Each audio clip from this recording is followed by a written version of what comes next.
এই যে আমার ধান ক্ষেতের কর্নারে সুন্দর একটা দ্বীপ।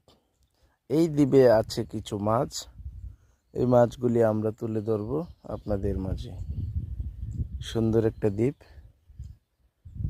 দেখতেই পাচ্ছেন। আমার শ্বশুর ধান খেতে বিষ দিচ্ছে। এখন ধান খেতের বিষ দিচ্ছে হলো পোকা মরার জন্য। কয়েকদিন আগে দিয়েছিলাম ওটা ঘাস মরার জন্য, আজকে দিতেছি পোকা মারার জন্য। দেখতে পাচ্ছেন সবুজে সবুজে ভরপুর। এই বিলটা অনেক সুন্দর, একদম সবুজে ভরপুর আছে। আপনাদের কেমন লাগছে বন্ধুরা আমাদেরকে কমেন্ট করে জানাবেন। এই সুন্দর দৃশ্যগুলা দেখার জন্য আমাদেরকে সবসময় সাপোর্ট করবেন। আমরা সুন্দর সুন্দর ভিডিও আপনাদের মাঝে উপস্থাপন করব। আমার কাছে বেশ ভালো লাগছে। এই মুহূর্তে সকাল হলো 8টা বাজে। ওয়াও, গ্রামের ভিউটা অনেক সুন্দর বন্ধুরা। কত সুন্দর লাগছে, আকাশটা একদম পরিষ্কার লাগছে। এই পরিষ্কার আকাশের মাঝে আমাদের সুন্দর এই বিলটা, ধানের জমিন।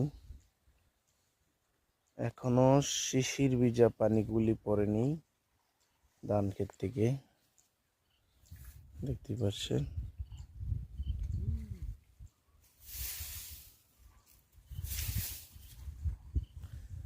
কাজ করতেছে।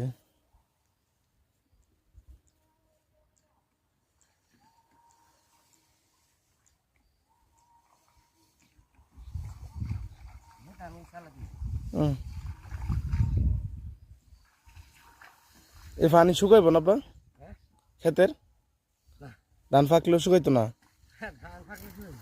ওই সময় শুকাই যাব না।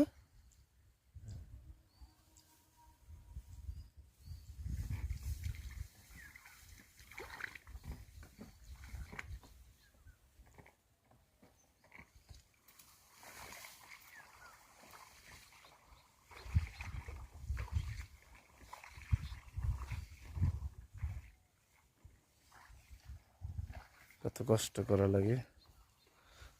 ধান কি এমনি এমনি হয়? অনেক কষ্ট করা লাগে। দেখতে পাচ্ছেন আপনারা কত কষ্ট করে ধান ফলন করানো হচ্ছে। ধান ফলন করা এত কষ্ট।